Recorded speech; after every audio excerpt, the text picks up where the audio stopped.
Good morning, afternoon, or evening for anyone who might be watching this. This is Peter here, and this lovely lady here is my mother. Yes, you can do a wee wave there. She is going to be reading us a lovely little story and telling us how to pray. So gather around, listen up, and let's get into it. How to pray. Jesus teaches people about prayer. This is a paraphrase of the Lord's Prayer from Matthew 6. In those days there were some extra super holy people. At least that's what they thought. And they were called Pharisees. Boo! Every day they would stand out there in the middle of the street and pray out loud in big, extra super holy voices. They really weren't praying so much as just showing off. They used lots of special words that were so clever no one understood what they meant. People walking by would stop and stare, which might sound rude, except that's exactly what the extra super holy people wanted. They wanted everyone to say, "Look at them, they're so holy. God must love those people best." Now you and I both know they were wrong. God doesn't just love holy people, but the people walking by weren't so sure. Perhaps you did have to be really clever or good or important for God to love you. Perhaps you had to know lots of difficult, clever words to speak to God. So one day, Jesus taught people how to pray. He said, "When you pray, don't pray like those extra super holy people.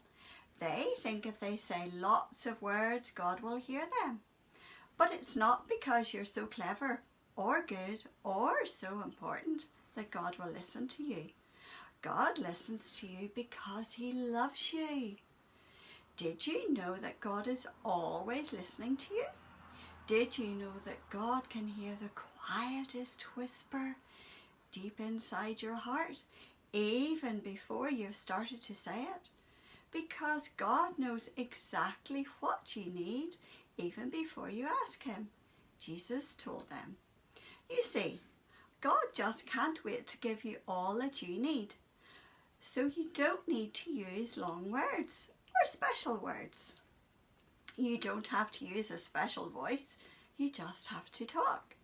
So when you pray, pray in your normal voice, just like when you're talking to someone you love very much. Like this. "Hello, Daddy. We want to know you and be close to you. Please show us how. Make everything in the world right again, and in our hearts too. Do what is best, just like you do in heaven, and please do it down here too. Please give us everything we need today. Forgive us for doing wrong, for hurting you. Forgive us just as we forgive other people when they hurt us. Rescue us. We need you. We don't want to keep running away and hiding from you. Keep us safe from our enemies. You're strong, God. You can do whatever you want. You're in charge, now and forever and for always. We think you're great. Amen. Yes, we do." You see, Jesus was showing people that God would always love them with a never stopping, never giving up, unbreaking, always and forever love. So they didn't need to hide anymore, or be afraid, or ashamed. They could stop running away from God and they could run to Him instead, as a little child runs into her daddy's arms. I hope you enjoyed that, children. And cut!